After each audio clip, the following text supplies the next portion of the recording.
wɔhwe mu akɔkyi no apɛde aba ama sɛmfo nso asɛm wɔasu kɔgye paade di ka editie ɛho mfoni ɛne ho ani ahodoɔ yɛde ba bɛsom wo ɛwɔ yɛn kasa fidie yi ɛso ɛnɛ ɛyɛ fiada kitansa bosom de to so aduonu ɛnan afimpinu ne aduonu ensia mu anɔpa yi kasɛbɔ no nsɛm odi mu akotene bi eni aban no bɔ wɔden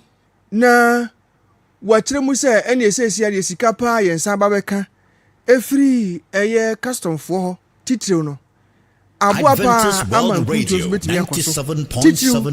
ɛne nkrankumase kwantempɔn no sika wɔn sa aka no nyɛ sɛ Ghana sika no ɔpepem 400 million Ghana cedis emu nkyerɛmu no yɛde bɛba aba bɛto mu anim Honorable Afenyo King on so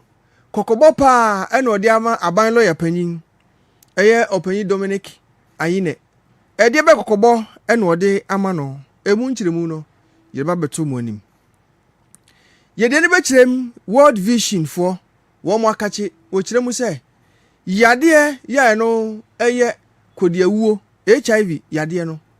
ɛne samanwa tuberculosis wɔbɛhwɛ na enkoduru enfie bi die wɔtu saa yare na se koraa ɛde afiri abimma mu ha sei na yɛde ne bɛkyerɛm ɛwɔ nkran pumpuni mantamu numo lante wɔde afutuo ɛne de srɛde akɔsɛ afi homɔwɔ afahyɛ no wɔn a wɔn wɔ denkyira no wɔnhwɛ ma asumdie mu wɔntimi nyɛ kamakama paa emu nkyerɛmu yɛde bɛba aba bɛsom yɛbɛkɔ nkurɔfoɔ nkuro so ne de n'akyi mamanɔne na deɛ efiri ɔba ne sɛ ɛne ɛsɛ fa anwoboɔ no emu sɛ bepagya paa ɛsan sɛ sesia no ɛyɛ ankora no baako yɛbɛtɔ no America sika no wɔ ha $100 emu nkyerɛmu ne deɛ ntia emu apagya no bɛba abɛso ɛnsɛm wɔ ne nsɛm ahodoɔ pii na edi kan edi tie yɛkurukyerɛ nyinaa ɛde bɛso mo ɛwɔ Adventist World Radio Kumasi 97.7 ɛso kaseɛ yi etwa ne ho ɛwɔ abɛfo ntentafidie so www.awrkumasi.com onsa bɛkan Facebook ɛne YouTube no ɛyɛ Awr Kumasi 97.7 mebɔ mmɔden na uhu a hwehwɛ na ɛfa wo comment ɛto wo like a afei na wahye kamakama ɛde ama obi nso atie bi yɛna PK app no nso onsa bɛka ɛwɔ Play Store anaasɛ App Store hwetu tetefo no so yɛdwumadie nyinaa no onsa bɛka meda me ho sima meba kaseɛ no nkyerɛmu mede nyinaa ɛbɛba aba bɛsom mo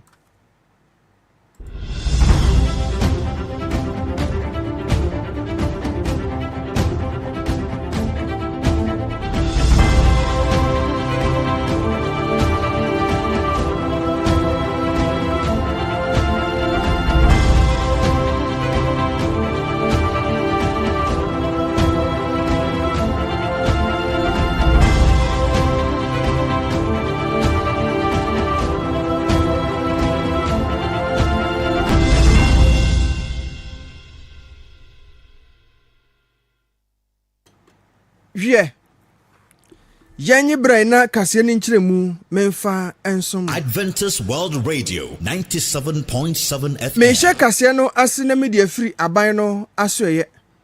Enrada Ena Ganina Yafutu Sanfo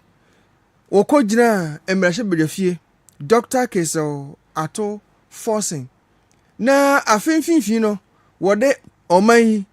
Yakon Homa Ehon Sam Sikason Sam Ekotu Wono Enim. Echrese Afino yabɔ mmɔden atwa ɔfɛn di kan no sika ensa kaeɛ ɛne kwanfa so di no ɛne ɛbosome a aka ɛwɔ afi mu no kwanfa so ne etimi atena sɛ yabɔ bra no ne nyinaa ɔkɔkyerɛkyerɛ mu ɛwɔ mmarahyɛ badwafie ɛnrada na ne nkasa mu no ɛna ɔde to dwa kyerɛ mu sɛ we deɛ Ghanafoɔ yɛmmɔ na yɛnto ahurusie dwom na yɛni ahurusie paa ne nyinaa ne sɛ ɔman yi yenya sika abegu afutuo mu ene ebusan sɛ afiri hin na baaye ekwan ba so sika no ebegu afutuo mu no kyerɛ mu sɛ wodu ani akyerem ɛwɔ customfoɔ wɔn mo akache a sɛsie de mɔbɔmɔden a afa kwan foro so kora wɔn mo de hwehwɛ nneɛma efiri amonone ɛba ɛne sika wɔn gye ho yɛ no ɛkyerɛ sɛ publican AI system yes nye nipa e na ebe check niema no ahwe na ode ho esika anase bo ede ama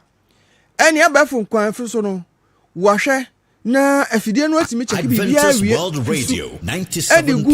FM ene woni ma no muduro ne se no sije wo no na abafo ntitafidie kwan so no wa charge wo enipa bia ntimi mfa bi enwunu botom wo se sa de na wo mo eyeye no aboa pa ama enkane no ene afimpinu ene aduonu enum no sika na Ghana yenya no eye opepepem enan 4 billion Ghana cedis na efri afimpinu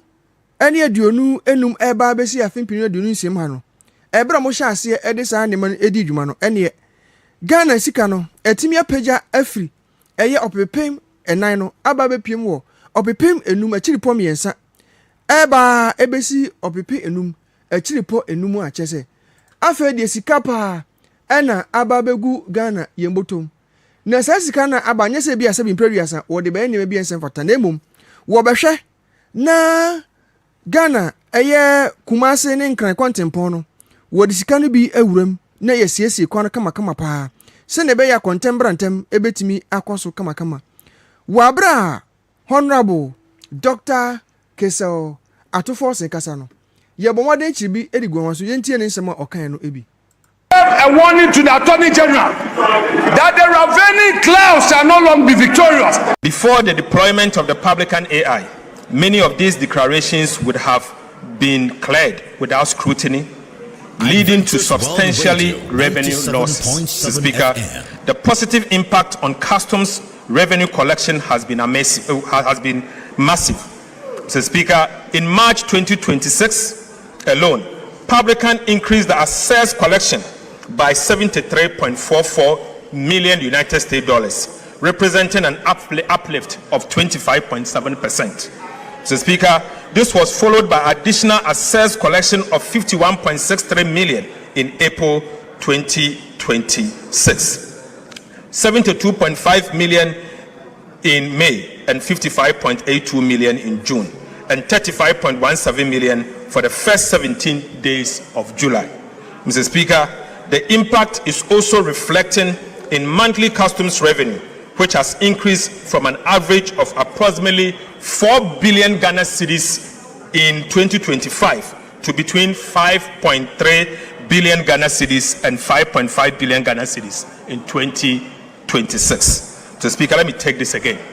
In 2024, an average monthly customs collection was 4 billion Ghana cedis. Today, the average monthly customs collection has moved to 5.3 billion cedis to 5.5 billion Ghana cedis. Despite the significant appreciation of the cedi and no major increase in volumes. Mr. Speaker, I have included some of the cases identified by the publican system in the media review document. Mr. Speaker, it is mind-blowing. Honorable, ewie ya na wasa to aso akire se si ade aban no nani ebebeku kase pa eye ka ewetimi aboa ene akwantempon so betimi akwa ene wo betimi charge sika bi eni kwa so wo charge ni nyina ne se aban elori ahodo no ebi ni ho ni nyina kan bi ene to da ema ne adrobafo ni metifo 70 passenger fo ko ka mu nyaketo a si ade abon no ebo moden na wodi sika eye million no makomako 400 million akwa kope eye bas ahodo bebre abegu kurumu a ebetimi aboa ma akona be de hunsem so atimi akoso toten yenti no so chichemu faaye. Government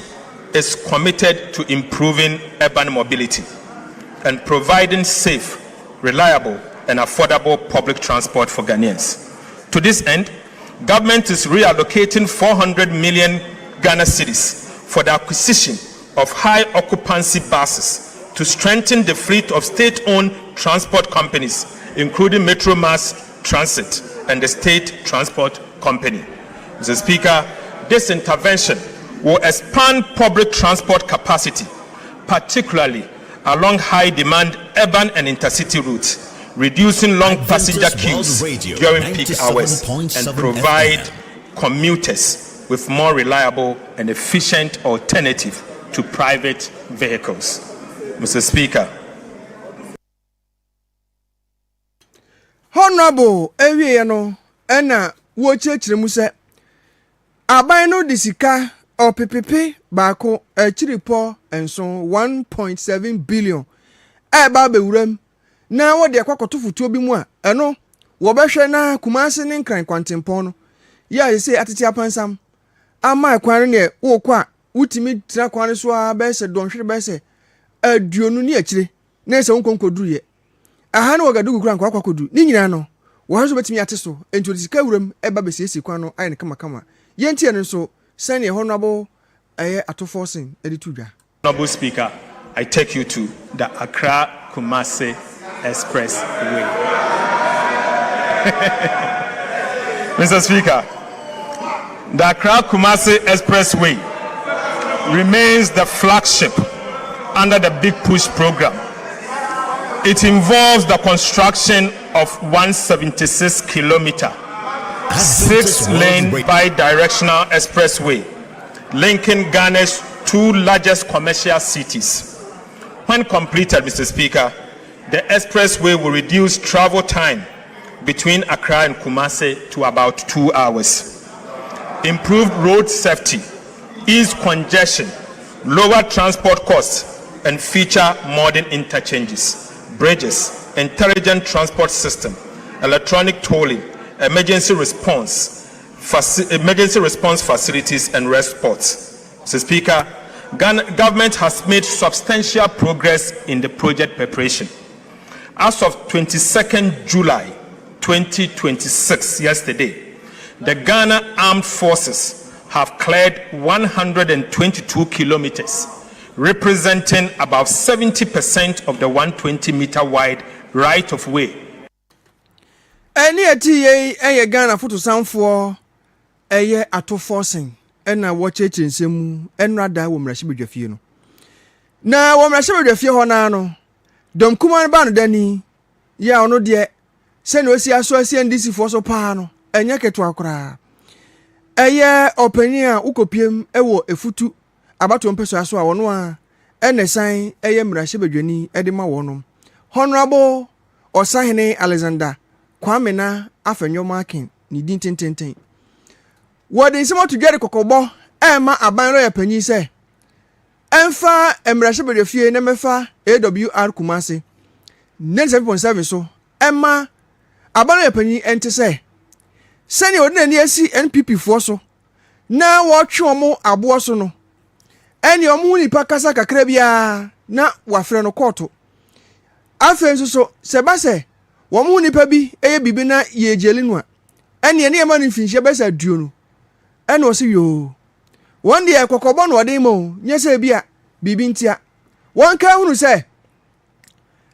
ahimfu kire no ebi da bi achi ena dodo akonya obakofo entena so eti se NDC eti abanwa so no afimpinu ne aduonu nwotwe wo mu twemu tan wo mesi fom no mu si fom ne saban bedi wo mo NPP fo nsa ene wo mo so be kire nko NDC fo kafia pa yentie kokobo a Honorable Afenyo Makin wodi tudwa ne bi a warning to the Attorney General that any claims shall not be victorious. They shall not possess the sky. Be careful. 2028, you be in opposition. 2028. If you are not careful, Mr. Speaker, if you don't stop now, you go and meet going. So I'm advising you, let us all be measured. We better tell your government to free up political business. Dr. Atofo, tell your government to free up political business. Want to me, deserve justice. Camilla deserve justice. The MP behind me that you have lined them up for. Na Honorable ewie no se to aso ede kokobo kese pa we di modern pa ede ema NDC fo a wono e wo mrehye bedwafie se hwe media me ka kire mo he kasa ma wonka mi tumufo ese kwan a mo fa so na mode amanyosem ewurawura enemamu na moma NPP 43 ho kire wo no won de won ka hwe titiriw ene mrehye bedwafo mo ana mo hyemra etini ekoso se mo ni gi ho a ene ebre ne nkrabia na be kire eno nso yentie ho kokobo de mae. You on your way to opposition, so you should begin thinking. You should begin thinking deep, because there is someone cells, in someone prison will not be locked up. It will open widely for you. It will swallow many of you. From what we are seeing in public procurement, your situation will be worse. So be careful, those of you who are comfortable.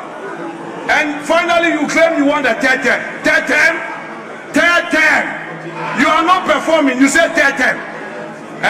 Otumfo, you are here presenting a budget,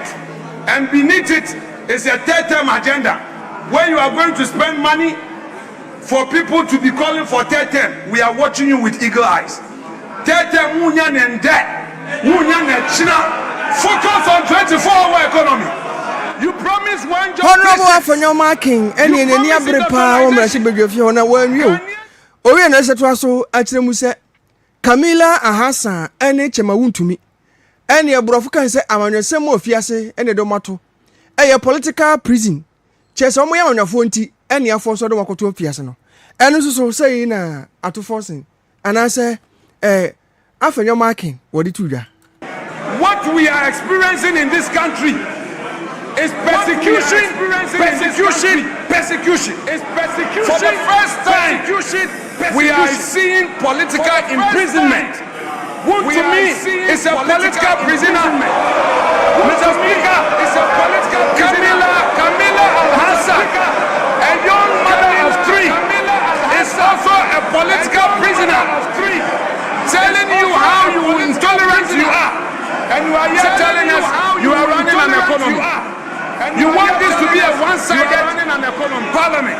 You want this when to be people criticize you, you threaten them. A lot of my MPs here have been threatened. You are threatening members of parliament with prosecution. You are threatening members of parliament with prosecution.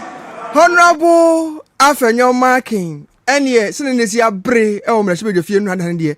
woni akwan ko beto twede e wo ho. Enkran pumpuni mantemu na metu akase nso e de free World Vision International. Womo abomode de nsemo tudwa ene eni sempa ene se wo hwe abimama se ya yade akodi awuo eno HIV afei nsamanwa tuberculosis no yade a agentra ha pa ewo abibimamu ha sei eno enom de tudwa ekiremu se wo hwe titiriw abibiman atoye fam ne abibiman finfin fam a West and Central Africa no womo bomode so betimi ahwe na womo atusaire ase openi a wodi wonanim na wodi nsem tudwa Carla Dominique Denizard ena wo kiremu se ne beboa amabima se sa yare no tuatwa no efri sabria kosi hwiebe afimpinu no aduasa de na wotimi ahwe amayare no kese watu ase kwara se bi ososo amabima nso ye ho atoye efansa manwa ene HIV yare no ho yenkotie se ne maame echensi mu faaye. Investment of almost $1 billion on this continent.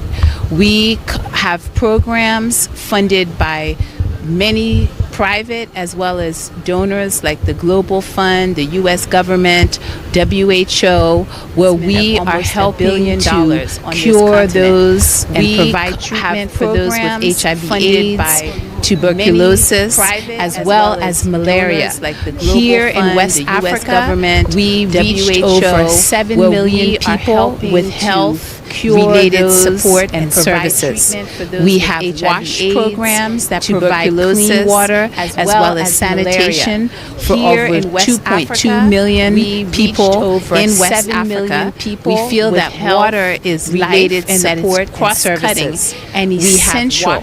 in providing all the other health services that we provide. Sanitation for over 2.2 million people in West Africa. We feel that water openia wo hwe na wotimi boase ene abiman nyina wobetimi agina ontem amayenkofa akoso na afei nso ahwɛ World Vision for no wogina mu anan mu no Sam Noga wɔn so de nsɛm ahodoɔ bi atu dwa kyerɛ sɛ aban bɛkɔ so a aboa na sɛdeɛ wɔn mo anisɔde hunu tie no wɔtumi ahwɛ ama no atia bam yɛnkɔtie ɔno so nsɛm ɔde to dwa no ebi.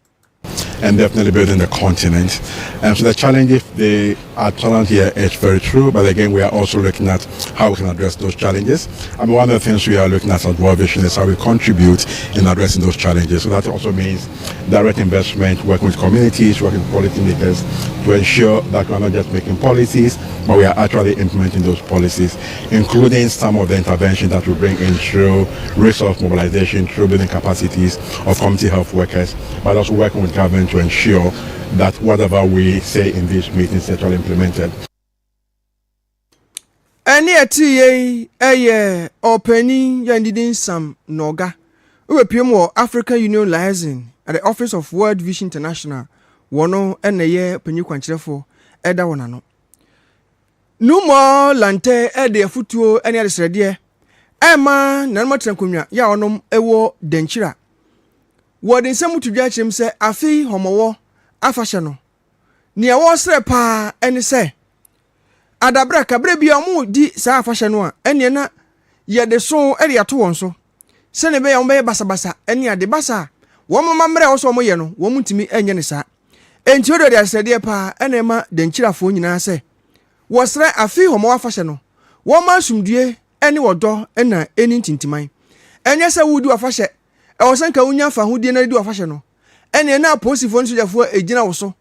And no crown, as soon as Batumosono. And my fashion hold one a mamma of some young moon to me yet. And to was re, no matter Kunya. Ya one a war Denchirano, and I say, one share, na I am poppers hold one, and for one tomb. Send a bear some dear a bet me a cost na fee, Denchira fashiono, at me a cost some dear, Yanti and a foot to an some to Yano Ebi.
Any security agency. Now,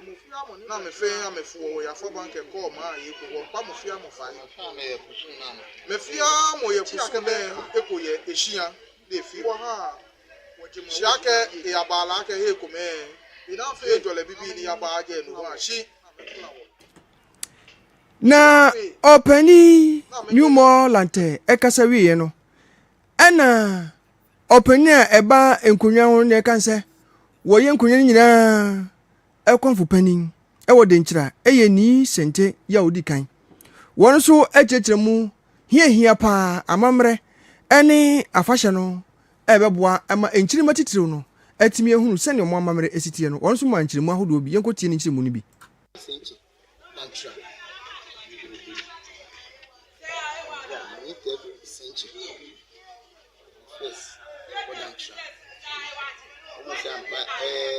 ye jumadie no ye bedi omowo a ye amamra ye mamra ye no e be start ebusuma omo kruma na kwai a omo krum asa e be start omo amamra ye blaba se start omo amamra ye a ye bedi obrafo wakra ombeye so mudia na mama ye danchwa ha 2 weeks je danchwa so ye asene no my 2 weeks. So when it's 2 weeks now, say the end of say be ya. Betty abai. Sa esiwuso. Upe bibi, upe ska. Upe juma, upe aware. Upe ekwantuo. Ukta ukwensi a udbe kwa ko hyasie. No aka wo hawo. Ni nyina wo sa isuo no ayaba na ya hye no. Eni etie ni isenche ya odi kan ukopiem odankyira. Woye enkunya nyina konfopanyi na ochechensemu no. Memfiri krampumpun mantem na mento akase no so ewo apoye emantem. Aba no de atodwa ekiremu se sesi ade anigye pa ena eba ediama omanfo a wonom efa afram sutine no eso ewo eche amanfurum ni nyina ne sesi ade aba ne bomoden na wobaye nsamso tenten pa ye no ba se brofo kwansin miesa ekiripo enum 3.5 kilometers eye bridge na no wo kiremu se wotimi ebomoden no wi eno ne nsamso a ene ye Ghana ha ebe wa pa ye no betimi aboa ama konya badie hu nsem so atimi akoso wori tudwa kiremu se wei eka omampanyin na nso de hunu efa akwantempo do be yi atudin se big push no eka hu bi se ne be ya manfo no enam eche amanfro ensamso so no won betimi ade enuoma afri kronkitom titirim abakuro kesi mababeton ebetimi aboa ama adwadie ani sikasem so emu atimi apagya ewo ehonom wo apoye mantem wona no aposifo akwakochi nipa makomaku du baako a saafoyi ene wo mo nenam eye mpotam honom titiri yilo krobo ene wo mo so mo ye national security fo na wo mo dwumadi o mu di ni se enye se dwuma kese bia o 7 producer wonom a wo mu du abonsam tawa de friend weed ono a ni di ni cannabis bi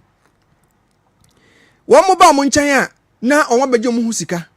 wo se wo eba bo ho ban post fontim nye hu se wo hai ye be yi mo afri oha mu enti mo man sika na ye mo ho ban wan fa mo pani ehuru se be kyew wo mo di adwuma ya kye eno ena kopiem ewo apoye mantamu a aposifo enya nente no ene mu do mo ntente kakra saa na bia mu di adwuma no eye osoya aboa osuboy number 1 ena opesika saa potem ho ena nkofoi wa wo mu di nsemone no ene ahomache ena aposifo yi tutu owura mu a kwotete wo mo ewo kwan ho wo mo akodi mu dwuma wo mo eba akwaji nkofo sika be se gan sika mpemiensa wo mo bo mu ahuruse na ena ukopiem wo aboa aposifo eto kire wo mo ene nipa makomako edu baakun yado mo do mo ko na ye chi wo mo no Toyota Voxy ya register number ye GE 8755-26 na nkofo etwi wo mo age pump eye action gun eno so wo mo age afa pistol pio no eno so na bi kan wo mo age eni sika hodo so mbo se wo mo agi free sankofo nyina ese mekase emra enom kwa kodi no makochechirem die ntia wo mu di sa adwuma ahodo no na me famani nkyerem ewo doma mfinfin mansinum ye no wo bono emantamu empanifo titiriw eye opani kwankyerefo no ewo doma mfinfin mansinu emu Honorable Dominic Adoma Ameyaw wo de atudwa kyerem se wodoni ekyerem ewo duasidan monkey sanctuary na sesi anu be nsakra wom apagyamu pa se ne be ya ebema akwansra ehun sematimi akoso pa na nyemo be ye bi ni se wo mbesi eye chip compounds ewo ho wo mo bebomoden na wo moto eye fasuo e de afa duasidan monkey sanctuary no se ne be ya nkrofo enwie ansase no enu achi no enso nsem obehwe no moye ene ma hodo betimi aboa ma brabo atimi akoso wano titiri wa bra nkrofo ebeba ababesra wo mo no wo betimi ahwe no moye ni nyina enu betimi aboa ama asrafo a eba kurum no enu mbepio no mo nyi babi do muti ato na wo mo ni ajepa enu so betimi abom sika aba doma mfimfin mansin mu yentie Honorable Ameyaw nismo de tudwane bi what we are going to do is just to add on and complement the efforts of what the assembly intends to do and other actors. So fast forward, we'll do what we call enrichment planting. We'll look at indigenous species that can be compatible with the environment and serving as food for these wild animals, so that they don't go into the communities or spill over to other neighboring communities and causing what we call wildlife human conflict. As for animals, no matter how close it is to you, but with time, that wild instinct is still on it. It can result to bites of kids and others. So that is what we'll do, enrichment planting. Fast forward, you see that most of the nomenclature of the trees, the naming of the trees have defaced. That is one of the things we're partnering to ensure that we rename all the trees. And Honorable we no to aso no akire mu se ade ba ko a wo mo hwe no ma ye ho dwuma pa eye doma ahinkuro ekọ duesidan kwantempon so no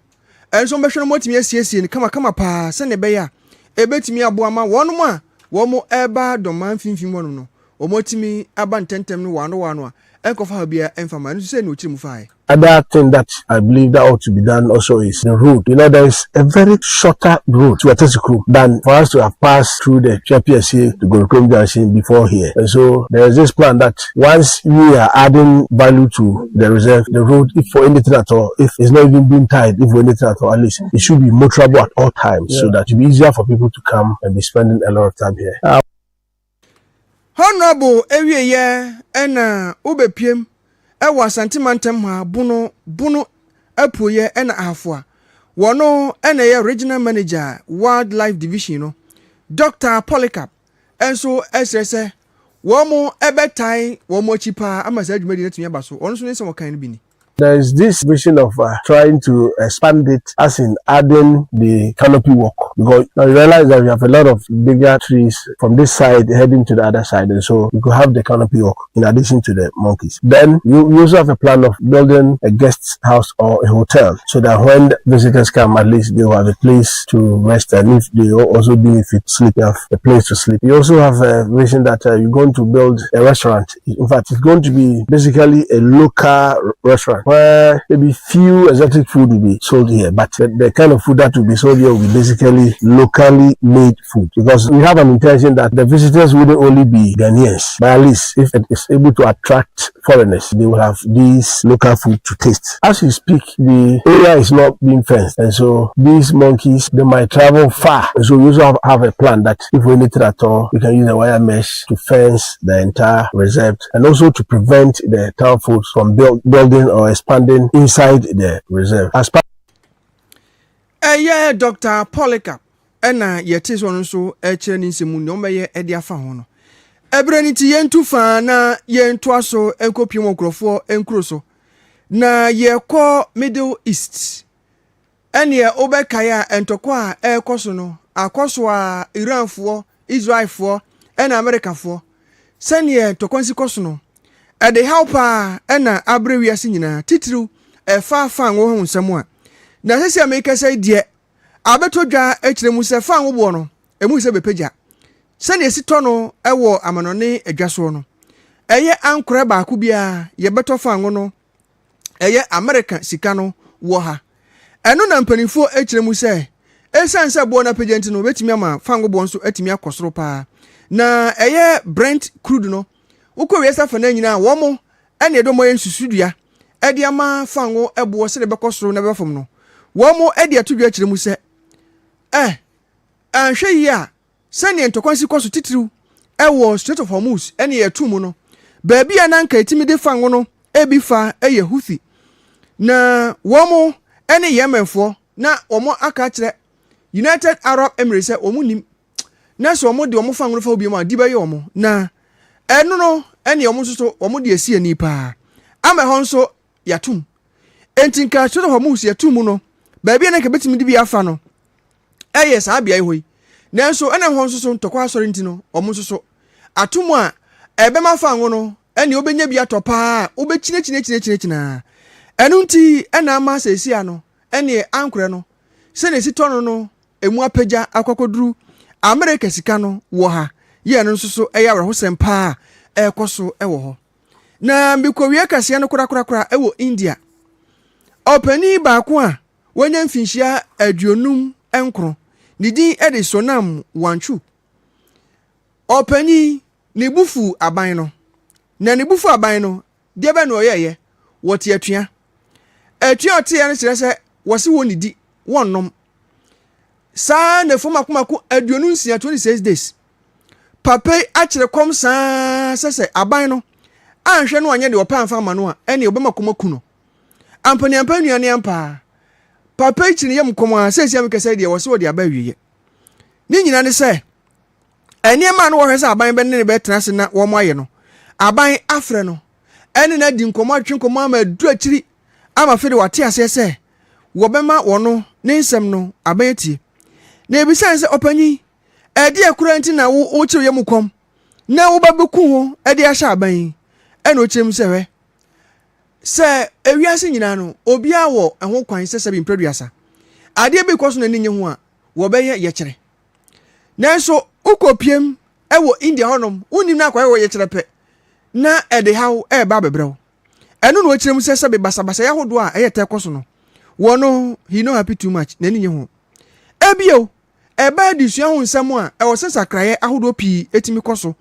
ewo India manum na so wo mo hwani mu ahya lukadaya enya de se wo mu efi eno no panyi ehye ne kutupa eno kyem se se kan mu ntie de na eme ankasa mde mu twa so e de ama eye India fo se ne ebe ya enso mekan ye betimi ahwe ne de dwuma opanyi no se si ade aban no afre no a wone na kasa sesi ya no wose wode ne komche ni nyina aba wieye na empanifo so egusu a ene omo ebetarachi ekom awe no eka obo nyina no omehwe ne omotimi ene se ena fuom akoma duonu nsia ho aduane ye besa de amano na wodi amanafu etimi etoso nso a omehwe no omotimi aye ne saa ede amano eha ena ebrema nkwan na kasia mensaka no Adventist World Radio Kumasi 97.7 di nyina esi de obobo akase ya no no no asemu ede ma me de besomo no pai eye ni ansa mensa uko MC hono mu a eye Pastor Douglas ono ena wobomodin a ede meto so ewo eye Facebook ene YouTube a utimi ehwe me ewo ho me no pai meje bre na me kese besomo edi abo ameje so ne aduana ba nana ya berima preko me sorry sports update no any newspaper headlines no yedi nyina eba ebremu na motimi hu nia ekoso o my Ghana mesrawo enche video no enfemfem man koso ene ya me de enchia eko ediama me papa eye nana jima sero pa bia otie pa nyakopon enhira na onka ho mamunity a enyado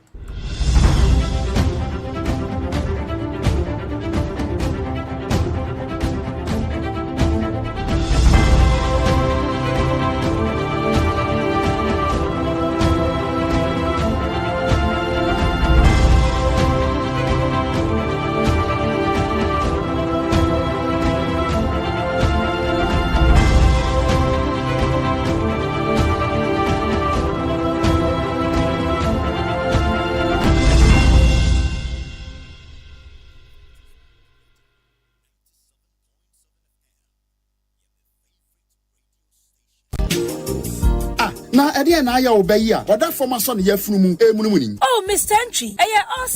also ya reya titi bi benfie pi nanso ne yam nyono da se me kire no ahodo amato a me hunu hwe a ebe ya nwanwa menyi ni se wato ulcer tamfo haxa capsules any haxa mixture yanum bom kotia ulcer no bia ma no anom anka ne ho ato no dadaada ulcer dro de eno ani haxa capsules any haxa mixture ankom ni nkyeremu ulcer yekura eto yafunu ene ensunu mu etuma wo yafunu ekeka wa wogire ho a enye ulcer etumi ema wo ye cheko ebra wadidi awie so how aye ulcer de a kope haxa capsules any haxa mixture nanum bom na ho ebeto pedudu atu a ko okanshi drug lane Kumasi Dani Herbal Takradi AMS Anafre 020382285 Apefo abatan a woma won mofra no fo ene mofra woni mfie dumienu enka ho Haxa capsules ene ne mixture ulcer tamfo edie age edwadie nkratoyi atom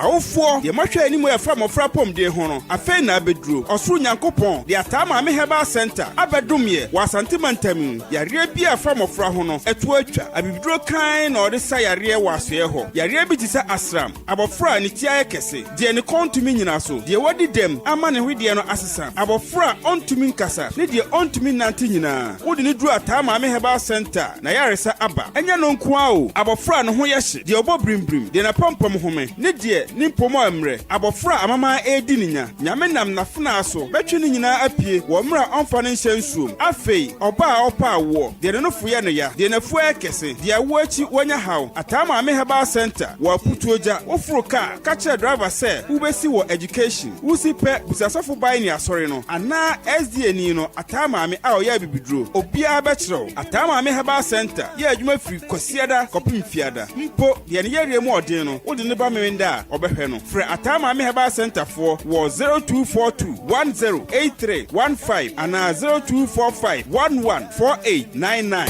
Adventist World Radio 97.7 FM. Adventist World Radio Kumasi, the voice of hope.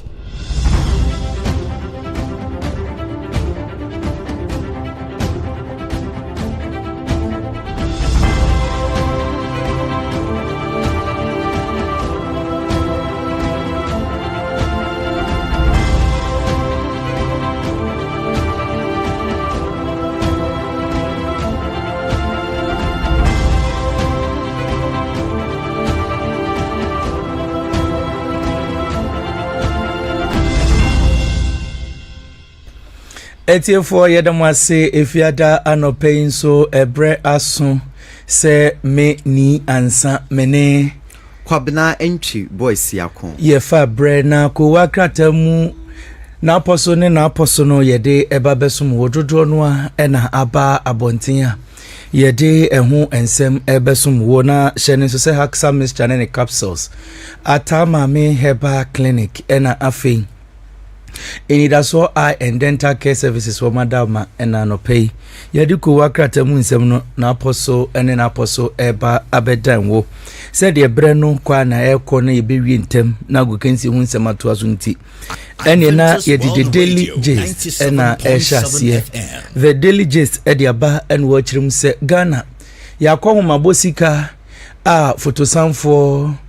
Dr. Kisio ato forcing woko mrashe bedwafie enra ya wade ahu amanebo ebeda Ghana fo ni nani enra nwumre ni anope ye kase mu wate hu nsem bebre ena dom kuma ni chirim se we ayese wo bi ne ho mfa no ne yakotwitwa no surgery bi no mo akoye de omode baye ni na hwi ni ene ensem obagina ho awo kan ye be don hwiri mienu de komiensa no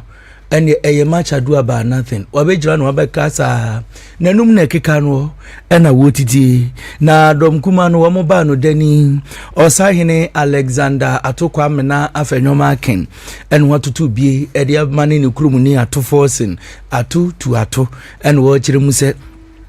ensema ato forcing beka ye ni na defa Ghana yakọ homa bosika no emu oha aisa tentenhuo no ene ha wojitu mu a enye yi eno the daily gist edia wode aba na ubiebie mu anakọ kratafeto so miensa ne enan a ubenya sa ensemi ni na kratafeto so miensa hwa na wode atu dwa kire mu se mobeka ye kasie mu Steven Ofosu ejare wono eye NDC wo mu etitreni a wo mfimfim mantem ne na wode betu dwa ni titire ne kaso ampotemo no de betu dwa se hai maame Felix na koyo okuno na wabe mrashe bedwani wo kaso ane ne mpotemo wono sebio wone ne grato pressa ene ne deda ya nsana wo mama mini dibre ema nkofo beka se na be ma pa nso de sebio wo bi di ne hona mama wa wo ba bonte ba beka eno ena NDC amanyoko ni mpenifo chirim se wegu amanyoko n'ani mu ase pa sai bibi sa akosumpu na be ba bonten aba be kan gu oba n'ani mu ase de adabraka enam so ɛma wɔn ɛde soboato no so kura sɛ ɛnɛ iwo ntumi ɛnkɔnkɔ pie mu ɛwɔ amanyɔkuo na so yɛ ɛne ɛnura wɔn ɛwɔ ndc amanyɔkuo no mu so kɔyɛ ɔyɛ kyerɛ sɛ wɔn ti aseɛ wɔn hia wɔn chairman nanso party mpanimfoɔ no kyerɛ mu adaabi subaabɔne paa ɛna papa yi wɔda ne di a ɛno nti wɔgye ne dibrɛ ɛdi efiri ne nsɛm a kratafa ɛtɔ so mmiɛnsa ɛwɔ the daily gist no wobɛnya ne nyinaa akenkan wɔwie na ɔde aba sɛ kronobɔ kɛse ɛkɔ so anɔpɛ yɛ ka ho asɛm no ɛne MP ɔwɔ ka so yi ne bodyguard deɛ wɔkɔ anu odi n'akyire no wɔka ho bi wɔka wɔn mu ɛkɔ wie sika no ho a ɛne ayɛ pinso ɛnso ɛwɔ ɛnkrane ne mpɔtam a the daily gist kratafa ɛtɔ so mmienu ubenya saa nsɛm no akenkan Dr. Mahmoud Bawumia ba waba Kumasi a wɔne MPP amanyɔkuo no wɔn mpanyinfoɔ ɛne nipa ɛwɔ mu bɛkasa nso no ofa kratafa ɛtɔ so mmienu wɔ the daily gist a wɔde ɛho ama ne boni nanso aba. The metro lines the Ubokrata no namde airtoaso ene anopay se unya metro lines the Ubokrata nubia obehu se enim ho eye onmonyamfo hwe omai sikasem so se de enfiti enro a ede be na yakana enro a okopiem wo eye emrahye bedwefie na ensem a wode ekoto edwa no ebi ana metro lines airto nka anopay kata fa etoso me ensa o se Ghana for musika ede ye save musika ye save inti moda monda no mu na auto hon ka wakata fa etoso miensa inti unya de metro lensa obehu ensema ye onmunyamfo atoforsen ka edifa Ghana yesika sem ho ose omampani John Dramani Mahama abenso de Ghana yesika sem de obia to ento na adwene mu emfa ho na yesika save enumu na oto aso ewo katafa etoso insianso a eye owura afenyomaken ana waba na nsem eda ho no obusa se entisisi adabai na omo ebejai chama untumi omunjai chama untumi omunjai chama untumi eno a se obehwa emahye bedwefie na ensempi na ekoso eye MPP amanekuo no emufo tietiem se munjai chama untumi munjai chama untumi na NDC amanekuo so tietiem se Ken Oforiata emra enti enumu ana the metro lines the ubo krata no ato eho enkra anopai ewo krata fa etoso insia krata fa etoso insia eho na owura Frank ano dompre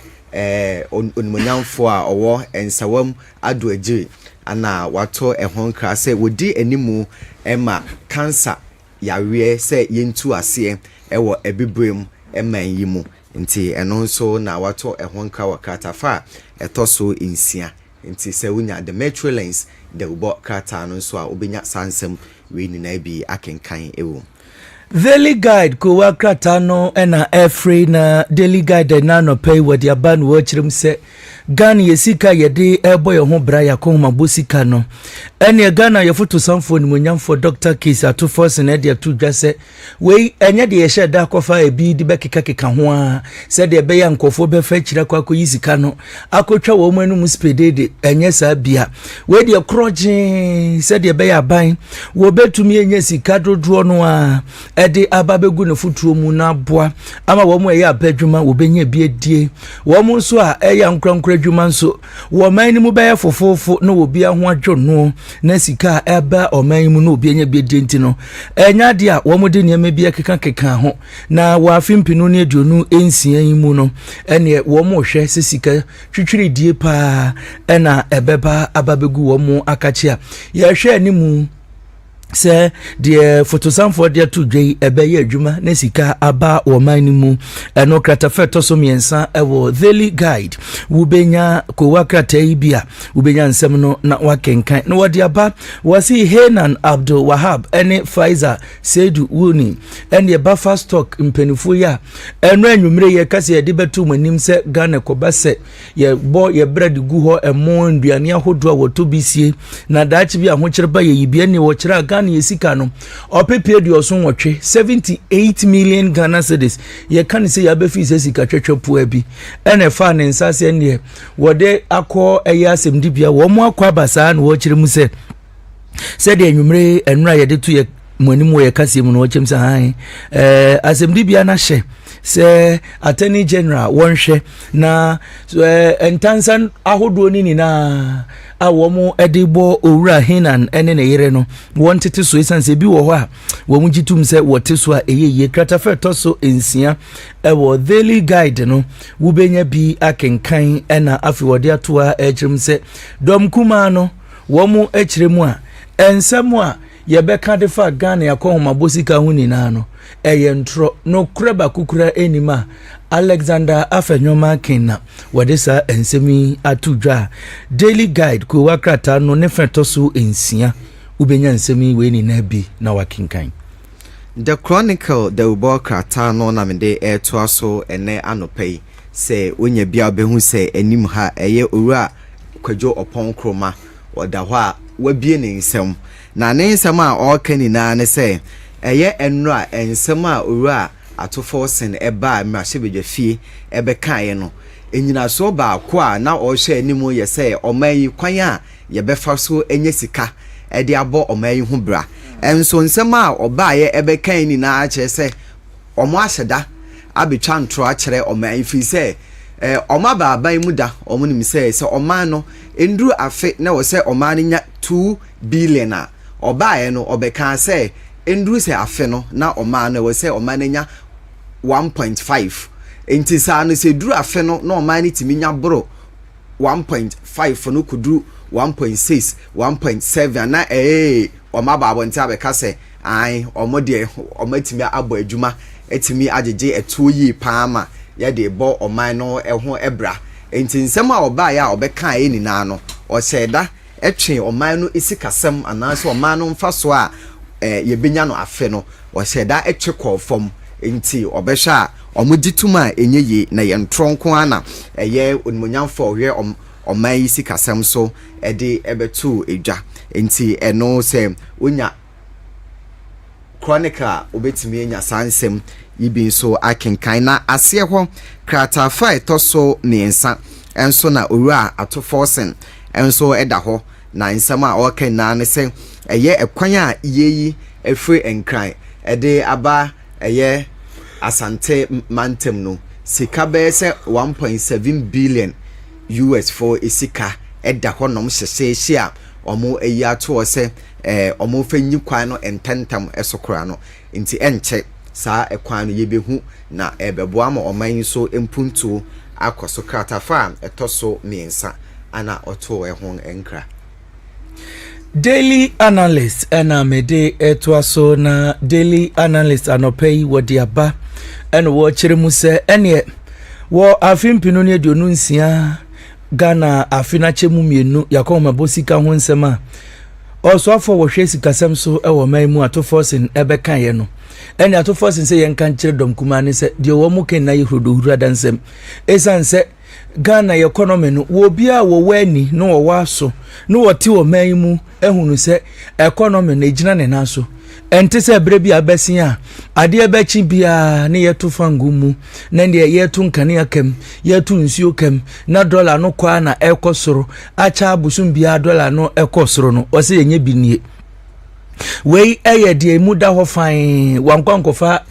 niam bia amfa me batabata ho a wo kyerem sɛ wo a wo betena baabi aka sɛ ensɛm a wo bɛka ye no enye no kra no na kyɛ sɛ wo mpɛ sɛ wo bɛka no kra kyerɛ Ghana fo esan sɛ de wode ba ye ni na no emu da ho krɔgyen a Ghana fo wo bia botom di adaseɛ sɛ pa de Ghana enya de aye bre biom ene wo kyerɛ sɛ wo hwɛ yesi di no kra no a ene akɔ soro ɔha nkyekye mu abupen eduanan ene ekyiripo enson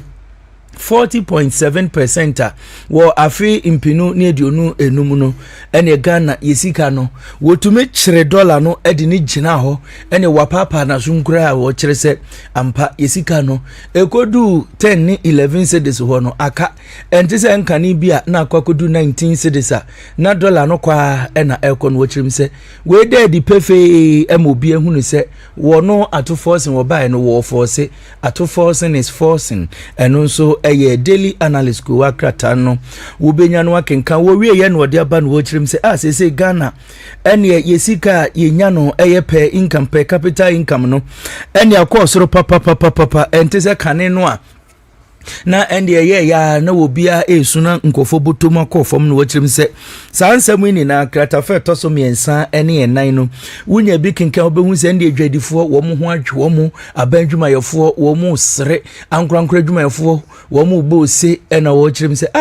se die Ghana economy no ayedede te se milk and honey eno eye nsem a Ghana yefoto sanfo nso wode aba daily analyst ko wakrata no nso ebo hu dewuro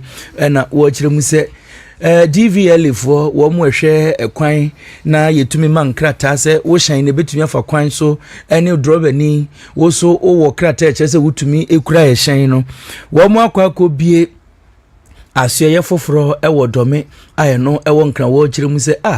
eho efe papa ene wudu ho no mu a emfidi ahodo a wo mu de behwe wo no ebeboa wo ama kyese wo nche kura na papa wewie udwumadie ni na aboa ama kobedie hu nsem nso adroverfo wo mu nso eho ahenhan wo ma daily analyst anopei wode sa enkratoi ede emayen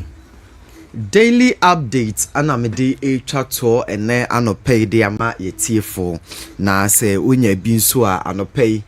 eye enno a ensem a onmunyamfo atofo sen ekọ mahye bedefie ekọ kan na anopei etwagu na enumu ana watwo wo animu ase Ghana san eye adwuma biem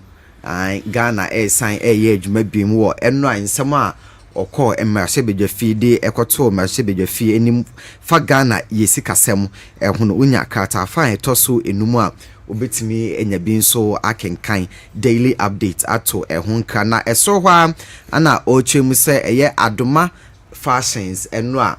wote se ye ka eho asem enwumre no adoma fashions eja ato ho ama enioma pi na ahye kwa eno ana daily update eto ehonka ene anopei saranso na kratafa etoso enan enso eye owura afenyo markings eda ho waba ne nsem ni naye chama untumi ensem ana obisa se entisisi ano da ben na ombeyi no ene omo a omacheche omagum nam amaneko ensem nti no obisa aban mu mpenimfo se da ben ana omo ebeyi omo nti enumu na wato enkra oba asewo nso a kratafa etoso insia enso na auto ehonkra se omache enipa makomako edu baako a omo aseda se omo free national security ehonoma a omo ne na nenam enkuru so ejiji jiska efiri omo a omo dua eye bonsam wi ene de ekeka eka ho no ya chesa enkofo yi omo ye nipa be edu baako a omo aseda afeki a chese omo ba na mso omo nim se ade a wo ye no etia aban no mra na se oman mra nkwanti no na omode enieden aba abegiska efri oho enumu na empanimfo etimiatu omoso sa yache sa enkofo daily update krata no enefiada eno ana oto ehonkra ene anopei etiefo ene efiada anopei nso aha ne brebema ye kwanma kuwa krata mu enseme ba ye naposo ne naposo ye de besomo wo Adventist World Radio Kumasi 97.7 FM so no ye di ACA Atamame Herbal Clinic enidaso and dental care services and Haxa mixture and capsules wo mu adaroma ena no pay ye de kuwa krata mu nsem no naposo ene naposo ebesom mu ye sore so se de be ya gukensi hu nsem ebetumi atoaso anopay moteme ni ansa mene kwabena entry boesia ena mote yenka anopay nyame enhira mu ni na wonka obia ho okrukase ma bibia ye hwehwe internet ayade hu hia pa so stream your favorite shows so bo game and a video call and on wadofo be ya wo hia internet ano odin Ubetia ye juma frifie wabra wunyo ha obia ye de abefu mfidie nam abefu kwan so e de dache ben ye nwumarefo e wo homa abrebiara emmo bi na wo hia ye wo homa oman mu ba bia wo bia hwehwe Kenny Rose Wireless 0208 28 2810. Kenny Rose Wireless. Internet made easy. Adventist World Radio 97.7 FM. Emeriwa ehie anase wo di dwuma bi etise aware apontuo anase bribia ehie nso odi a enna mekanfo Hope Ice Natural Mineral Water ede amawo. Enso baby oye no nso de eho te pa ye kan say very hygienic. Wo pe wo kira kwaya wo behu won ewo Kumasi Nketia. Frɛ won ewo 0249 473156 and 0240289333. Mrs. Ubio 0249 473156 and 0240289333. Hope Ice Natural Mineral Water. Ensu kroja e ho tie. Onua sa wo printing ne branding adwuma eye fe na ma wo danso a make am for brand print solution e dia ma wo ya printing posters, banners, flyers, SAV stickers, DTF, UVDTF, entoma any ade bi e fa branding ho bia no ye no ohare so na ne bo so e da form so ye e wo so ame ye ne self filling station e ne di anim hwe edan kro na Panacea Pharmacy wom no ane ye wo obetimi afreye e wo 0542 882160 ana 0202 912856 me sisubim 0542 Adventist World Radio 97.7 FM ana 0202 912856 Brands Print Solutions, perfect impressions.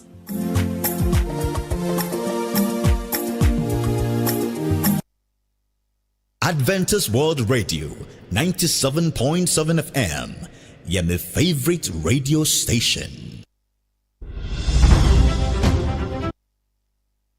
Adventist World Radio 97.7 FM. Yeah, my favorite radio station. Stoppages remain. This is Martinelli. It's a great run over the top of Donnarumma.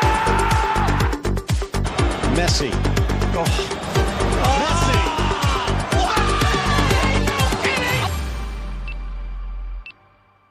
It was up until now. It was up for Rastaman for one stop. God! But destroy everything. Cristiano Ronaldo. He's got back these two on with him and Rooney. Oh, what a goal that is! Cristiano Ronaldo. Shoot! Antoine Semenyo!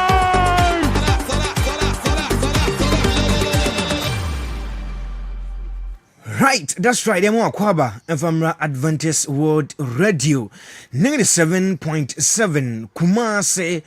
Na unimse udru Kumasi a ose ope asafo labor runabout one more Puma filling station. Yeneno edi enimhwe abronsan so one more the last floor and Adventist World Radio ewo uremu pe oni eba bedidwa ama bibia ye kama yeno oni edidwa pe wonim enwu ase ahanfo ebeba odwadie no ebekoso ama bibia aye kama enti ebia na oye adwumakuo ope enei radio station bi ede ho abono a yesanso Facebook, YouTube any social media handle no you be bia so enti wade ton de ne de uni ba bia customers no womo ebeba pa wodo ho boye ewo Kumasi live around about one mo bibia aye kama ngari amount yesin konya ade agudemensam ade ebra otini ansa ene opanina ye freno ntwe boss yakwenka so mo de new super headlines ade ebro na endra da budget review no omadi mu komo bebre no ade ama ebra so say ye de ukọ agokansie mu na agokansie mu nsem no so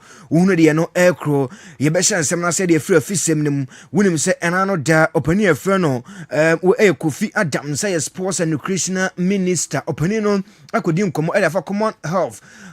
Commonwealth omo a game wa enchebia na ebetoja no panina akodi nkomo e de afan Olympics games ebetoja no oni team Ghana akodi nkomo ensambe no panina e de etu dwa meba na ma we breaking nyina na ma ejuma de so opanina wie no osanso abo omo abaso pa na ma me bako na ye fe no Saba Zita Benson di nkomo ono na ye the higher commissioner na ma me no nso e de ne support no eko e de ama team Ghana omo ekum ewo nia e kan say Olympics akansie no ngam ekobie no na me no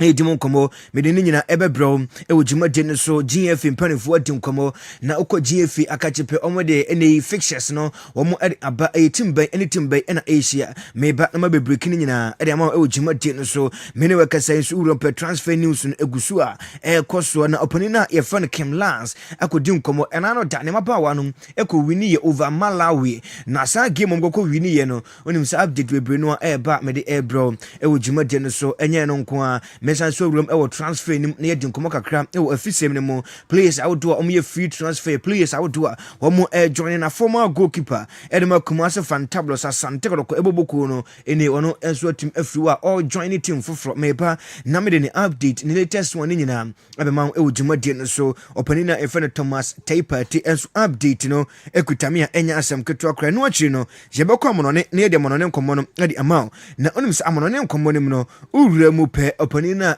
freno we nso time Karim Adayemi oyise ne de abrantie no anya ye confirmed opani no na de pen asinkrata so a was signing edema Barcelona eboboko no na until enia kan say 2031 and opani no contract ba Frankie Dion update kutame owura na ye fani ye Cancelo ena uram ewo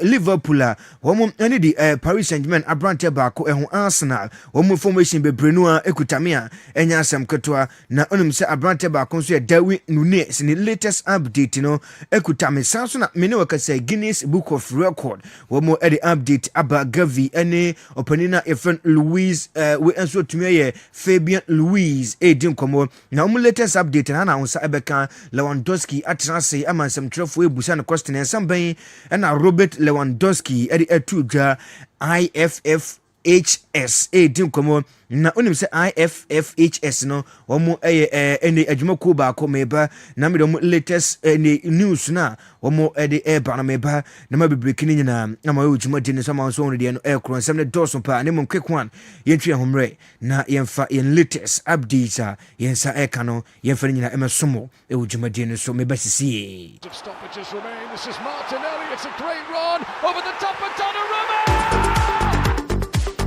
Messi. Messi.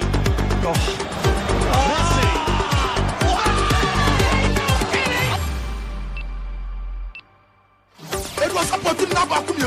was up for Rastaman for one stone. God!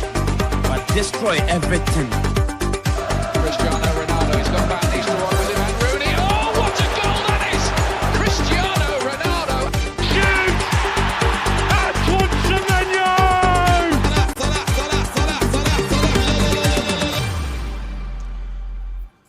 Yeah, sure. You remember na yenim common kakra enfama ye tiefo na bibia enye kama na Oliver Enshen semna sem free sports minister akache update a free sports minister however and amede ebre tiefo ujimade no so na onim se opani na efen honorable Kofi Adams it is a sports minister opani na di nkomo wabo ene team Ghana abaso wo ma team Ghana for en enkranhye eso enko World Cup anase we we enso team komo awards game a omo ekono wo mo nso tim enkono fan kunimdie embra na opane no atudwa Osei ne no obeka ensam kakra de akire wo mo a omo ebetim ahwe opane ye fan Lamijama 19 years ago Messi ena edware akwada no ena World Cup etudwa no yehu opane na ye fan Lamijama ene Leo Messi a omo Asia ekire wo se wiasin age se number team bia na omo de team Ghana ebe kwakohia no omo fan show mutim se age is a number omo ewo soro Ghana enso wo soro opani no edi nkomo bebre na ode ne nkasa ye no ne bewie no ena osanso kan akire team ne se ene no o that team ne nyina ase se ene omo so etum eboa ama Ghana edin enso etum epeja ewono ma yede bi ebro yentie nsem a opani no kan ebra woni team Ghana Asia ene mpanifo no Asia asase no obo mpanifo na baso se omatime ye team a omanya omatime ye training a omanya injury bia ewo omo team ne bo yentie opani no ne nsem a ode etu team Ghana anim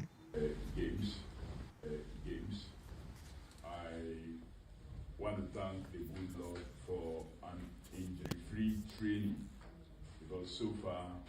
from the CBN, you are all in good shape for a competition. What it means is that your training went very well and with very minimal injuries, and whatever injury that came through, the other technical persons that are with you were able to take you through it, and you are in the mood and ready to compete. The president is right. Training is to put you in a position to perform. There's no difference between what you went through in the training and what you are going to go through in the competition. Ignore the numbers that you see around you. Just see one person. Don't let the numbers that you see around intimidate you.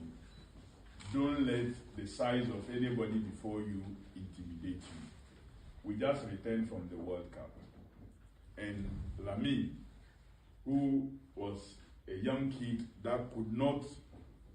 pick a step 19 years ago, came against Messi's side, who carried him as a baby. And they made nonsense of that team. What it tells you is that it doesn't matter who you are coming against. It's your preparation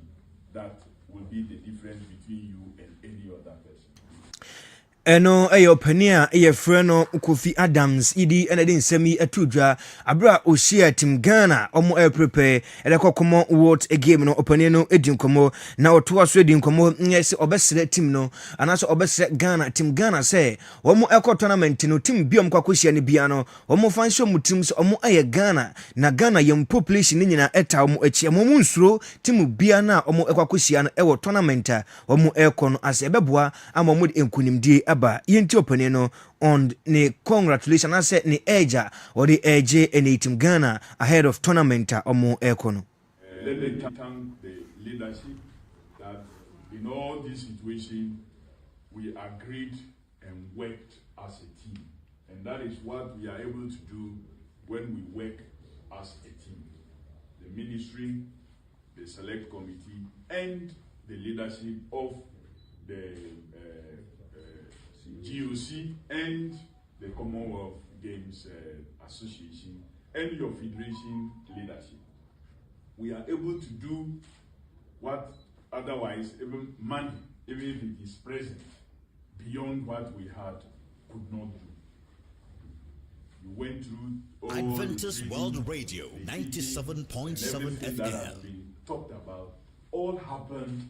because there was a certain level of what? Agreement between us. It is that same spirit that I want to see in the team. This tournament is 3 Gs, as you always say. That from Ghana to Glasgow for gold.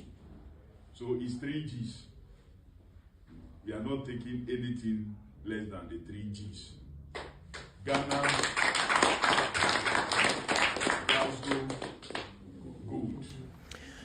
Opanene Samoa etu team no anim na yebo bi ama watie wo Adventist World Radio 97.7 Kumasi ba join here wo Facebook on side beka jumade no ba join here wo YouTube Adventist World Radio Kumasi show no live ubenyo opanene no ne images ne videos no ahwe ho na opanene no esanso de ne nkasa esi no na yemame a oye High Commissioner British High Commissioner ono so tum edi enkomo ene no won ne support team Ghana echi na Ghana kona ekono o hwanim se omodi enkunimdie ebeba oma yimu yentie ye mame a ye freno Saba Zita Benson. Hi, my name is Mrs. Saba. My name is Mrs. Saba Zita Benson. I'm Ghana's High Commissioner to the UK. Adventist World Radio 97.7 FM. The Ghana team taking part in the Commonwealth Games. Indeed,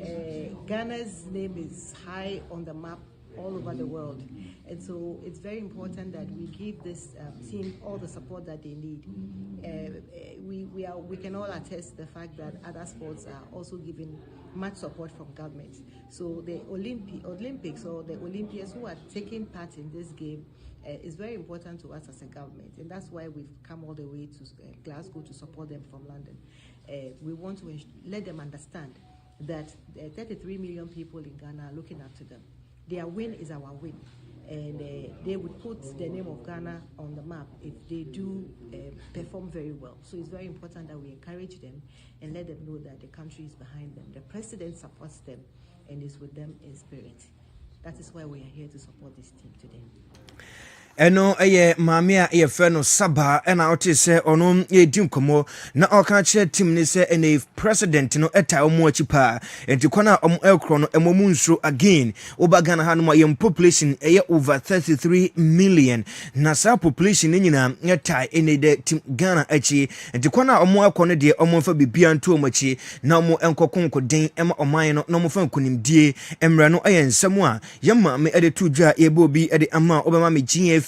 womo nso nia ye kan se Premier League schedule no wo de mama me na yenimu nkomo kakra nfa ema ni nyanse ensem no nya dosun pa na onim se GF omo ngade nia ye kan se Premier League fixture no omo de nyina aba team ben na Asia team ben uramu e wo Facebook a onsa ebeka dwumadie no saa so na enei uramu e wo YouTube pe onsa ebeka ama bibia akokama ngade ama e wo dwumadie no so omo me Kumasi fantabulous asante kodoko boku ne omo first 5 matches a omo ebebono yenimu nkomo na bibia enya kama afama matiefo na onum se Kumasi asante kodoko be start season no week 1 kodoko ebetena fi omo eni de baby United ena bebo eno na ye home ena Kumasi asante kodoko ebe start edi afri omo wiepe week 2 no nim se Kumasi asante kodoko ebekwa away omo ne Heart of Lions ebesi akan week 3 omo ne Samatters ofie Samsung week 4 no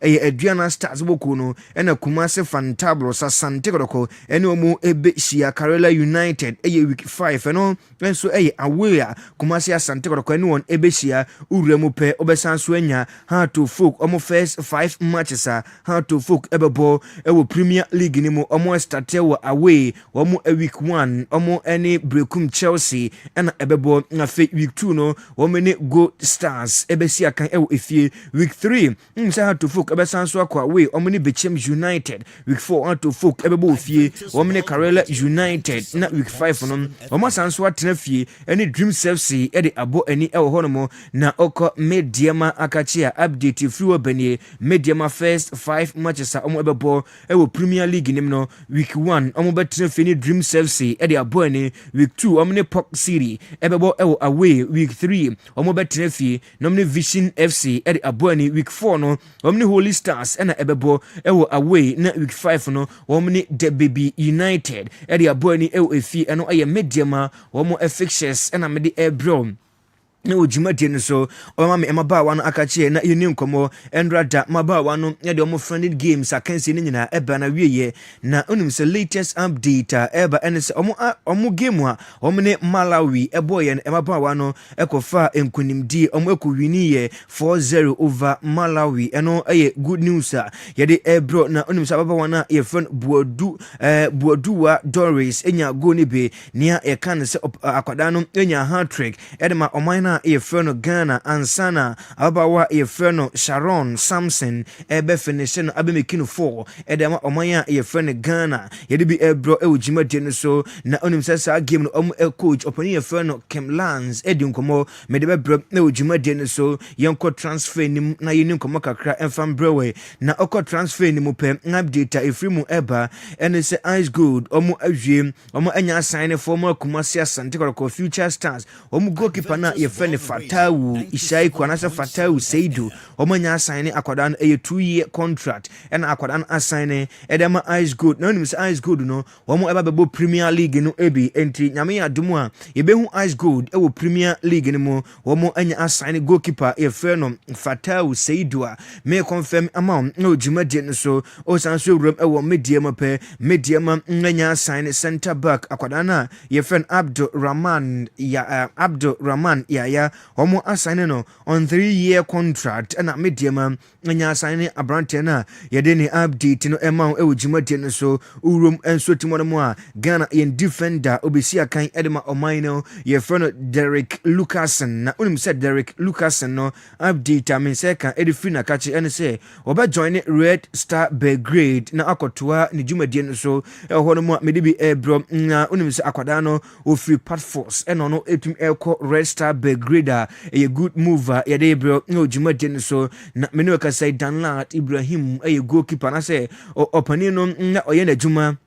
Ethiopian womo ne Premier League mnemo na latest intelligence me peken sa kwada no she say ne contract no abana wieye ne club na wono yesi aka ewomo no enkramen se ka ene se womo eso mo entumi ensign opani no ebio ne contract no abana wieye a omo en opani no awie womo adanase mutually obia efa ne baby enti latest one no ene se opani na ye fa Danlad Ibrahim Emrebi na oda go post no edema Kumasi Asante Kodakon update eban so ye free agent the clubs out no ebetumi akọ nomno opani no akodi ankomo ne amense kam ne se opani e fa Thomas Taipate onim se World Cup no eba na wi no opani no ebepie mu ewo krobo odumase na ho e no opani no efri na obaye no wose ontimi entena fie saa wone nabusuafo na ka bomu a wom etu anamo akọ the Paramount Chief owo krobo emansine ne mu na ono ene omo ensotime wakodi ankomo e ho no mu a wom enso no komodie ne bibia ekọ kama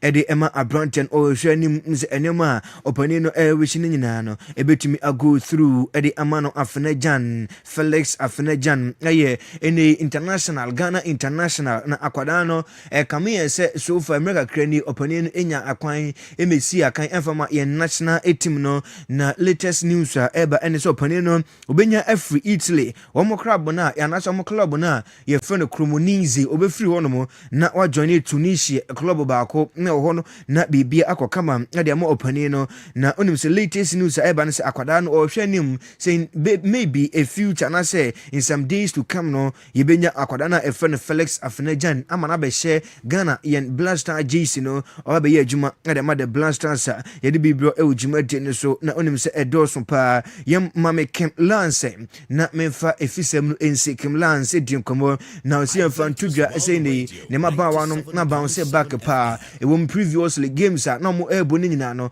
na park na omo esi akan ewo so no na park no esusa eno ntina ema bawa no nyansu entumi enkeka omo ho ayie na ne face no kura no enhyeda enye nemom endrada bebe mu si akan de obetumi akase na eye eno kan obi enema ne mabawa no enya sa enkonimdie na endrada omo sa eka ya no yenti opani a ye friend Kim Lance on ne mabawa endra victory omunya over Malawi. Yeah, it was an important game for us to bounce back a little bit. We felt that we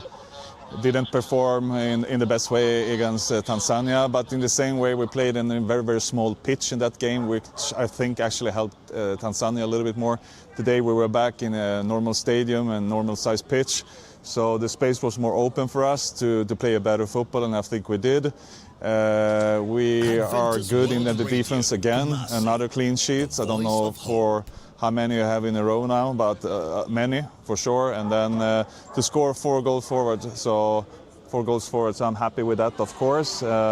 So we're building from here. I think we're going to see a team, and I hope so as well, of course, that's just going to improve more and more for every game.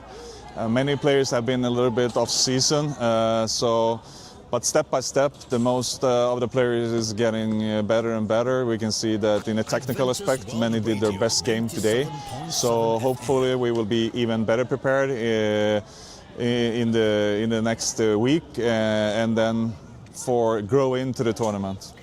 Eno Kim Lance ono na ye kan se emabawa no afamo no ye coach opani no edi nkomo na ye de bi ebro na ojuma de no so akasimanum ye fa kwa mono ne na ye ni amono ne nkomo ne emrewe obema me Karim Adeyemi na opani na efene Karim Adeyemi automatically and confirmation no enya ba akwada no assign e de ama Barcelona until 2031 and ne contract ne Barca assign e be bana wiye na Karim Adeyemi na ye ne no edi nkomo ye busan se opani waba Barcelona na ambition any goals and saying na opani ni si enfan tudwa se Barcelona na waba no oni coaches ni nyina e ambition and goals baako na omo goals no ene say omo beboa Barcelona ama Barca awini titles omo beboa Barcelona ama Barcelona no omo bedrum pempen so a club no omo deserve no na yen ambition enye so no ebehye more goals e wo honom ambition no enye se ono Karim Adeyemi ebeye be the player and also be the face of Barcelona nemum na ambition is on team ni nyina ebeka boom na mo atumi achieve goals na eta Barcelona ene so no eno ye nsem a opane ne de etu dwa me dane bi ama e ojumagye ne so ma me Frankie de Jong na me ne nkomo enfambre of Frankie de Jong ura mu pe wa palai papa enano da ye de betu wanim se Frankie de Jong ene Barcelona has data flick no omote adoanwoma so pa ne nyanse has data flick no echire mu se ebrebi na Barcelona ebo second leg against Atletico no na Frankie de Jong ne ho ato no na etwase no ekosi akan edema FC Barcelona Frankie de Jong ka se derby ne ho enya nton no tim enkonkosi akan na unim se opani na efo ne Frankie de Jong na tensem no wa palai papa wose enya ono na ono de onka bibia na de obetimi aka ane se o blame ne national team no ena me ni weka say opani no ekọ 2026 ontim ensi akan na fama Barcelona 4 to 5 months ena okwa tena fie opani no si amfantu just at a point in time ha okwaye national duty no na okoko piki injury wose na yaw kakra ewom eno nti akokwaye ne test no omo kan kire ne se test no okokwaye ne de obetumi abo games ni nyina awie occurrence bia na se occurrence bia no ntum ensi na opani ne se sana ye na adasem ena na team no na se ne country no ka kire eno kan obi ena ma ne injury no aye wester ye de bi ebro ewujima de no so nim se so for opani ne sign edema Barcelona no 116 days ena opani na amexe edema bouncer no e bad record opani e Frankie de Jong efri na catch eba no opani na trelete wose wono ne de we dedicated Edman national team we dedicated Edman the club side enti bia o tete nchen se bia club no ese ebrebi suina kombe hia ono Frankie de Jong ama na be si akan ya wamba wose no kura bia enso enimu a ye de bi ema obema me yo Cancelo na mede no komo Barcelona fo ahwanim se nyame atum a next week no embra na wiye no na omne abrante na efe no yo Cancelo awie ama bibia akokama na de ama omo believe say Al Hilal ebeji proposal na Barca for eba omo baji atum na omo enom atenase asinkonya na negotiation no omo atumi awie oko Liverpool a omo ani abre chinchina se omo ebeko we atwatime Paris Saint-Germain omo abrante na ye friend Bercola omo ebeko na omo ne abrante no edi nkomo ebia na omo ensa betumi aka no anase omo ebetumi enya no na obabesi aka na de omo Brandley Bercola eno na Liverpool for omo ni abreden dendens akwada no omo enya ne pe omo awie Arsenal onim se Arsenal ene Curtis Zilos awie na akwada no na betumi aba 40 million euros fixed plus add-ons eno sika Arsenal etuaye ede okokofa opanion eban ya ye de bi ebro ewujima de so a enya asem kotwa ura mijina Arsenal hono mbona onim se Arsenal womo neguso edi nkomo womo ni Bruno Gomares edi nkomo za opanion embra na omame ya adwuma emfamo na Newcastle womo asoden papa yesi Arsenal for koy no omsom kuta 70 million euros eno eni sika Arsenal edi ekoye Newcastle for se derby womo anyantie se akwana efeno Bruno Gomares no Liverpool enso nya omo epe Madrid enya omo enso epe enti se bane so a 100 million euros fixed uni se sika no ema omo ogide ye pass bia 100 million de omo nsa ebetumi aka ye de bi ebro na Arsenal ever since Arsenal omo club on eba ye so mo ton player na omo atumi enya more than 35 million euros no Arsenal club on ayeden e da mo so mo nsa ebetumi aka ye de bi ebro na ojima de no so na update eba ene se Darwin Núñez onim se Darwin Núñez no ono ankasa fa telephone afre Barca mpanimfo se na mo no mo hu me Darwin Núñez ana eye me Darwin Núñez na misima kan edema Liverpool e na me ne mo e se mi Uruguay ni no na mene mo ekasai na mo Uruguay mpo ene Barca de nanka partnership no ewo hono mo enti senka mo hwe na munya opani na ye friend Julian Alvarez manya Martin manya nkra se ne uru mu pe Atletico fon omaso den wo mo ayiri mu se benta omuso munya akwada e mane mba omunya akwada ne mane mma de ene munya na chiri de na me Darwin Núñez na de mo ba pe mefo meje mu de amamo na mo be fa me na ma be si akan amamo eno update if your penny a friend down in so eba unya images ni anase video na abranche friend we enso time adayami attach it down bansa almost Spotify company hono mu a o de bema matiefo amame na bibia aye kama we aye down anase abrante na ye friend Karim adayami oje phone na de atwa photo e de amam oje phone na one na de videos ni ebia hono eno aye love bansa fans no enso tum dan na de e ema no na ena me no ka say the opponent say ye fan tudwa say ye friend no do not blink or catch defenders no so kutabo na wo ba o bo wani tete o kata wani ate na the ball e san ho enti ene asu Roma Barcelona o mai say de o ball mon san no anse o ball san no say de no e fast exhibit no eno bi anam so opponent na e friend adayami etie ndono ne friend do not blink mame ne I can say we Guinness Book of Record ne ye nim komo okọ Guinness Book of Record a omo de omo so munim Cristiano Ronaldo omo nim Messi na omo no de omo anim ne say obi a owo career goals dodo pa no a opani friend Maradona ono ekuta 1207 goals ewo omo records mu ansana Cristiano Ronaldo aba 976 na Messi aba 916 entimeni we ka say de Guinness Book of Record almost Maradona and as record no ekuta na yede bi bro na onso wonu de crop no jima de no so na Gavi any Fabian Louis onim say World Cup no bana we no touch it down ewo mu home grounds na obi amakwaje eni I can say World Cup na makwa mu home ground na yepese echemade no unim ade de che wo mo join me Facebook ne so YouTube ne so na yenim kom entos ne I can say tomato no ena mo de ema wo na tomato no mo de ma wo no ye weigh ebi a weigh 16 kilograms na obi enso weigh 25 kilograms na omo awe entos no ene omu dro pepepe na omo de ama eno gift omo present ye de ema sa two players ye de bi ema Ghana hano mo anke omo gi asampa ena ebeba Lewandowski si enfan to just after so no decline Barcelona omo offer no na ompese obetina Europe na asanso abo game de etia Barca eno eka obe ena ma no so be free Europe na akọ MLS ni mu hono mo bibia be kokama de ma no se Lamine Yamal enfan to obibia nim se Lamine Yamal tournament na akọ boy no we enya the best of Lamine Yamal enim no ono ne de o kan che Lamine Yamal say capability ene no mani so no ebetimi ababe meki the world best player and this Lamine Yamal ebe consistent ebe boa no ono ne de ohopi se opa akwada ono ni mbo ne bopade a Lamine Yamal no yensem a owura na ye friend Lewandowski ede atu dwamede bi ebro ewjima de no tournament na abana wie ye onim se tournament na abana wie no FIFA omo so mo best player of the tournament no omo de ma Rodri Cascante eno ena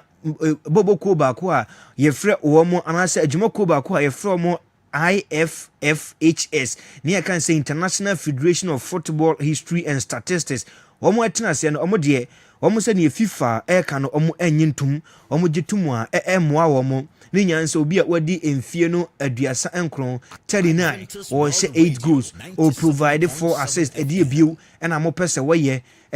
tournament nim na omo International Federation of Football History and Statistics omo man of the match and also omo best player golden ball no omo ebema opania ye friend Leo Messi ento omo kan kire obi bia se Ballon d'Or no omo nya ntie se omo peso mo yi Messi the free Ballon d'Or nim na so mo mpom ho asemu a wo mo ense so mo adwen no mo fa Messi enhyem na Messi ne de o standing favorite se Ballon d'Or no obetumi age aka ho ama no akwakoye enkono eno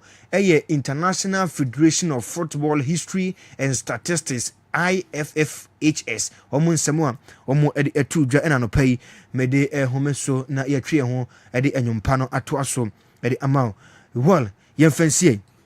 na fi inremu ema bibia enye kama honum Oliver yemfansi ene de se birthday bia ama enti yemfansi na yenko me adomo a Monday yetena sepe